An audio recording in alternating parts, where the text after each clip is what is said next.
You folks have nothing to worry about.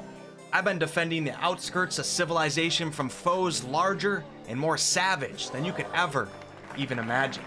In fact, I gotta get back to a hunt right now. I would tell you guys what it was for, but you probably wouldn't be sleeping too well tonight. No need to thank me, man. Just doing my job. Alright folks, you guys have a nice day. It was nice stopping back in town. It's been what, 10 plus years? I won't keep you waiting that long next time. Godspeed, peasants. From foes more savage than you could ever imagine. Man, I nailed it.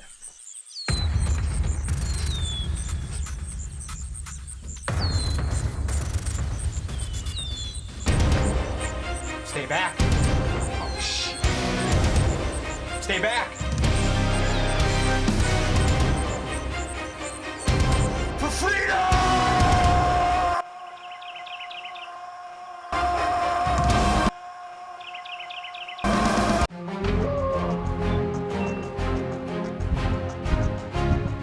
Welcome back for another class guide video. In today's video, I'm going to be talking about a master of the wilds, the ranger. If you like the idea of being a warrior of the wilderness, defending the outskirts of civilization from dangers that most can't even fathom, the ranger might be the class for you. I'm going to be talking about the ranger's basic class features, what racial choices go well with the ranger, a ranger's special abilities and spellcasting, and of course some of the ranger subclasses that will likely be presented to you.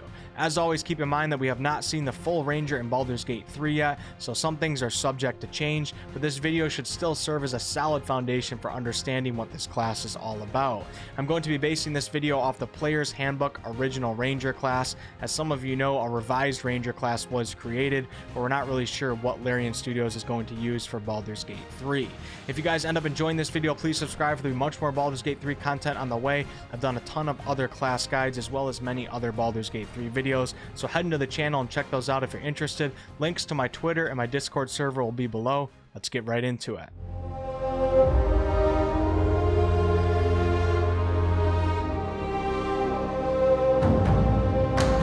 Rangers are deadly hunters and specialize in hunting the monsters that threaten the edges of civilization.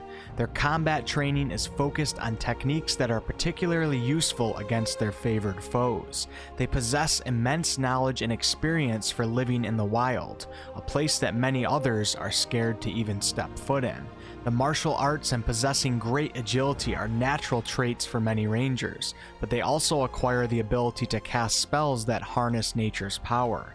Rangers can be excellent scouts and trackers, deadly damage dealers, and even provide some useful party support through the variety of spells that they can learn. If you had to compare a ranger to other classes, you could say that they're a mix between fighters, rogues, and druids.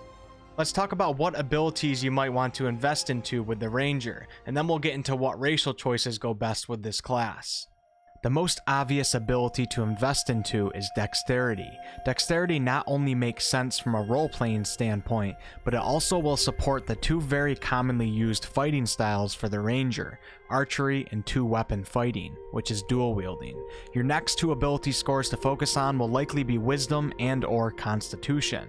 Wisdom will help with some spell casting, but keep in mind that many ranger spells actually support your martial abilities, and Wisdom will also help with perception and tracking and cool ranger type stuff like that. Constitution is not only great to help with your HP, but it also helps your ranger hold their concentration for spells that require concentration. After that, it's really more so up to you and how you want to play. Strength can be nice to help with skills such as athletics. Intelligence can help with nature and investigation skills if you're going that route. And charisma is probably commonly more of a dump stat, but maybe you don't want your ranger to be a total dud in social situations. Wood Elves can be a great choice, for not only do they offer a +2 to dexterity for being an elf, but you also get a +1 to wisdom. The Wood Elf race offers some nice racial features as well, such as Keen Senses, which gives you the perception proficiency, Fleet of Foot increases your walking speed, and Mask of the Wild helps you hide better in the wild. Humans are a solid choice, and if the game offers the variant human, this is an excellent choice, for you'll get a +1 to 2 ability scores of your choice, and you also gain a feat, and there's some great feats for the ranger. Halflings can make great rangers with their +2 to dexterity and more depending on which subrace you choose, and their lucky feature is great for all classes, for it will allow you to re-roll the die if you roll a 1 on an attack roll, ability check, or saving throw. Keep in mind that we don't know all of the races that will be in Baldur's Gate 3 yet, so there could be other great racial choices such as the Tabaxi. And also, you don't have to choose one of the races that I just mentioned. Now let's go over some of the Ranger's general class features such as hit points and proficiencies, and then we'll get into the Ranger's special abilities and spellcasting.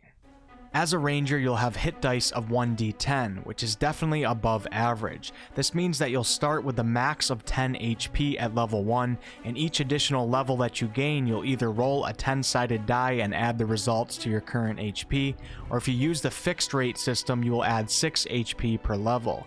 Don't forget that your Constitution modifier will be added to your base HP upon leveling. You will have proficiency in light armor, medium armor, and shields. For weapons, you'll be proficient in all weapons, which is simple weapons and martial weapons. For saving throws, you'll have proficiency in strength, which will help you do things such as oppose a force that would physically move or bind you, and you'll also have proficiency in dexterity saving throws, which will help with dodging out of the way of harm, such as dodging an unexpected trap. For skills, you'll choose 3 from Animal Handling, Athletics, Insight, Investigation, Nature, Perception, Stealth, and Survival. Alright, let's take a look at the Ranger's class chart, and keep in mind that max level in Baldur's Gate 3 will likely be around level 10, so we're going to focus on levels 1 to 10 in this video. Right away at level 1, you'll gain Favored Enemy and Natural Explorer. Both of these features will be modified for Baldur's Gate 3, so I don't want to talk about them too much. Just know that for Favored Enemy, you will choose a type of monster, or possibly monsters, and be better at tracking and recalling information on that specific type of monster. You may also gain a bonus to your damage rolls when fighting that monster type, for that was added to the revised Ranger class. Natural Explorer will let you choose a type of terrain that you want to be an expert in, giving you certain benefits while adventuring in that specific type of terrain. You might be able to move faster while trying to be stealthy in that particular environment, or maybe difficult terrain will no longer slow you or your party down. We'll have to wait and see what Larian does for these features. Just know that as a ranger, you'll likely be well suited for killing certain monster types and possess great skill at adventuring in certain types of terrain. At level 2, you'll choose a fighting style, whether it be archery, defense, dueling, or 2-weapon fighting. If you plan on being a ranged damage dealer, which is great for this class, you will likely want to pick up archery, for it will give you a +2 bonus to attack rolls that you make with ranged weapons. Your attack rolls determine whether you hit or miss your target with your strike or shot in this case, so choosing this fighting style will increase your chances of consistently hitting your target with ranged weapons in particular. Defense is probably a less common choice, but it will give you a +1 bonus to your armor class while wearing armor. Dueling will give you a +2 to damage rolls when wielding a melee weapon in one hand and no other weapon. It's not dual wielding, it's dueling. 2-weapon fighting is dual wielding though. And this style or archery are probably the most powerful choices for the ranger. If you prefer to be a ranger wielding 2 scimitars like our friend Dristo Erden, then you might consider this fighting style, for you will now add your ability modifier to the damage of your second attack. For those of you who don't know, traditionally when you are dual wielding, you will use an action to strike with your first weapon, and you get to add your relating ability modifier to that strike, which will likely be your dexterity modifier. And then to swing with your offhand weapon, you have to use a bonus action, but your ability modifier will not be added to that offhand strike. Now it will be with the 2-weapon fighting style.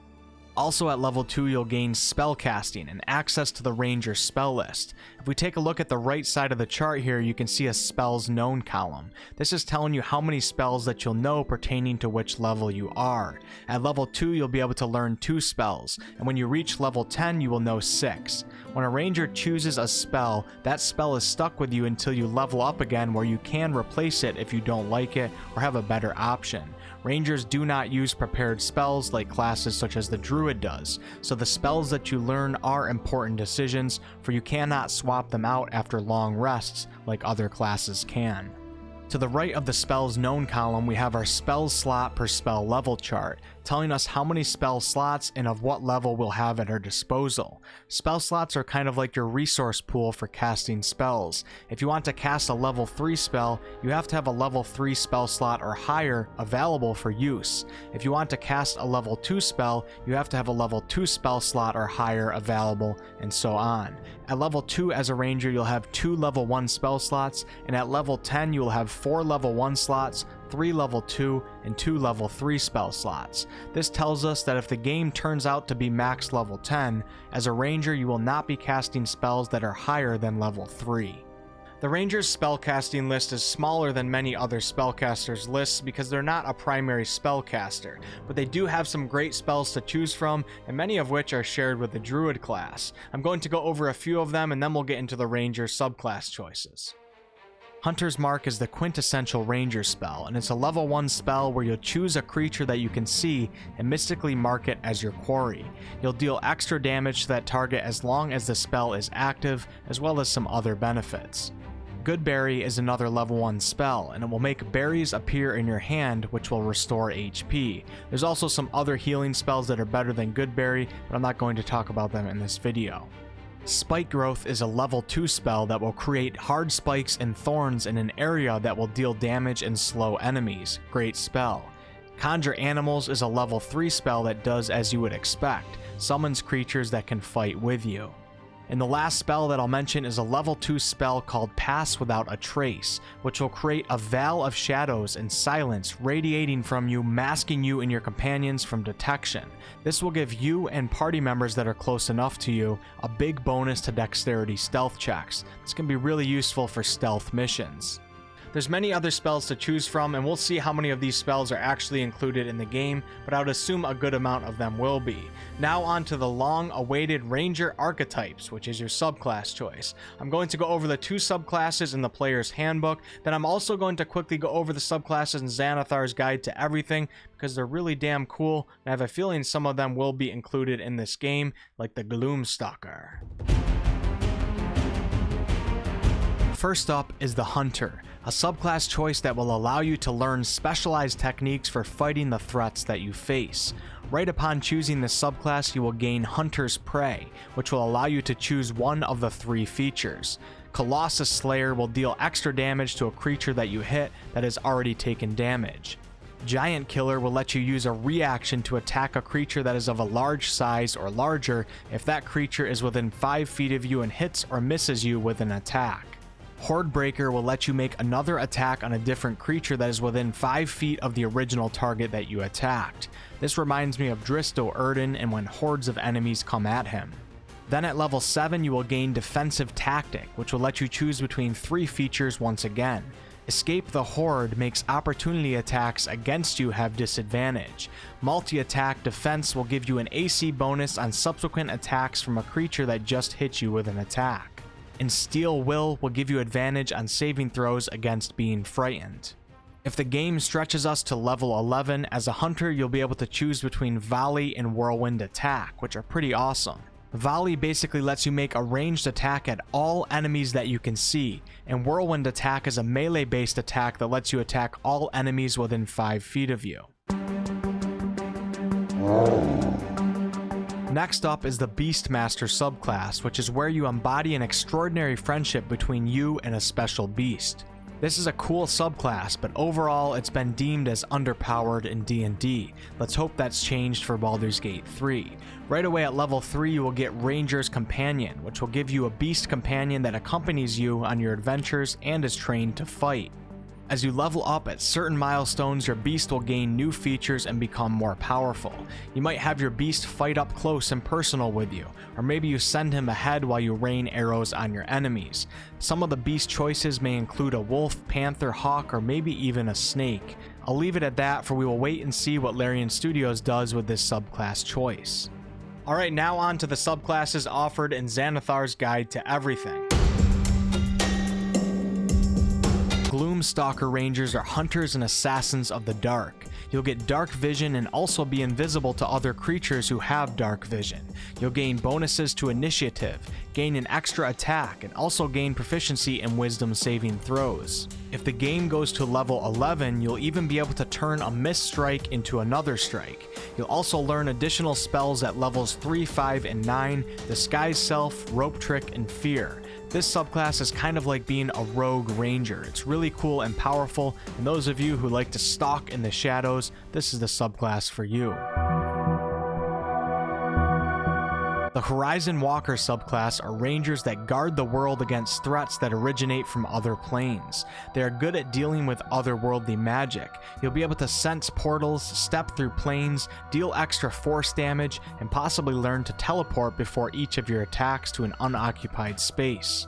You will also gain additional spells at levels 3, 5, and 9, Protection from Evil and Good, Misty Step, and Haste. The last subclass is called the Monster Slayer. Monster Slayers have dedicated themselves to hunting down creatures of the night and wielders of grim magic. This subclass kind of reminds me of Geralt in The Witcher. With this subclass, you'll learn creatures' vulnerabilities, be able to deal extra damage to a target that you choose, gain extra attack, and gain extra resilience against your prey. If this subclass is in the game and the game lets us get to level 11, you might even gain the ability to thwart someone else's magic. So those are the Ranger subclass choices, and we'll see how many of them actually make it into the game. The first two that I talked about were semi-confirmed to be in the game, but the other three we really have no clue at this point. Now let's go over the remaining class features that you'll gain on your journey to level 10. At level 3, you'll also gain a feature called Primeval Awareness, which is where you can use your action and expend a spell slot to sense whether certain creatures are within 1 mile of you. At level 4, you'll gain an ability score improvement where you can increase one ability score of your choice by 2 or increase 2 ability scores of your choice by 1. You can also forego this option and instead take a feat, and there's some great feats for the Ranger. Sharpshooter is a great feat for those of you who want to be ranged damage dealers, and it will let you shoot your weapon at extremely long ranges without having to deal with disadvantage. And it will also give you a +10 to damage if you hit your target, at the cost of a -5 to your attack roll. So basically you have a lesser chance of hitting your target, but if you do, you deal insane damage. Statistically speaking, it's worth taking. At class level 5, you gain extra attack, which allows you to attack twice instead of once whenever you use the attack action. Really good feature. Class levels 6 and 7 are improvements to features that we talked about earlier, Favored Enemy and Natural Explorer. Then at class level 8, you get another ability score improvement or your choice of a feat. You also get something called Land Stride. Land Stride will allow you to move through non-magical difficult terrain at the cost of no extra movement, and it will also let you pass through hazardous plants without being slowed or taking damage. Land Stride is a real ranger type feature. You also get advantage on saving throws against plants that are magically created or manipulated to impede movement. No more getting slowed down by spells such as Entangle as a ranger at this level. And the final level we'll talk about in this video is class level 10, where you'll get Hide in Plain Sight. Hide in Plain Sight will let your ranger use nature to camouflage him or herself. If you have access to fresh mud, dirt, plants, or other naturally occurring materials, you can create your camouflage. Once you are camouflaged, you can try and hide by pressing yourself up against a solid surface, such as a tree or a wall, and you'll get a +10 to dexterity stealth checks as long as you don't move. This could be a really cool feature if Larian implements it into Baldur's Gate 3. The Ranger is a really cool class despite it being deemed as underpowered in D&D, and I'm sure the final Baldur's Gate 3 Ranger will have improvements and likely be a great addition to your adventuring party. I will likely play a Ranger at least at some point, for I gotta have wolves around for my future Baldur's Gate 3 gameplay videos. Thanks so much for watching, guys. If you guys enjoyed the video, please like, comment, and subscribe. I really appreciate it. It's a huge help to my videos. I do all sorts of content on this channel ranging from games... What the f***, man? First time I messed up on that in a while. Ranging from comedy videos to live streams to game reviews to game tutorials and more. And I'd love to see some of you guys on a future video. Much more Baldur's Gate 3 content on the way. Until next time.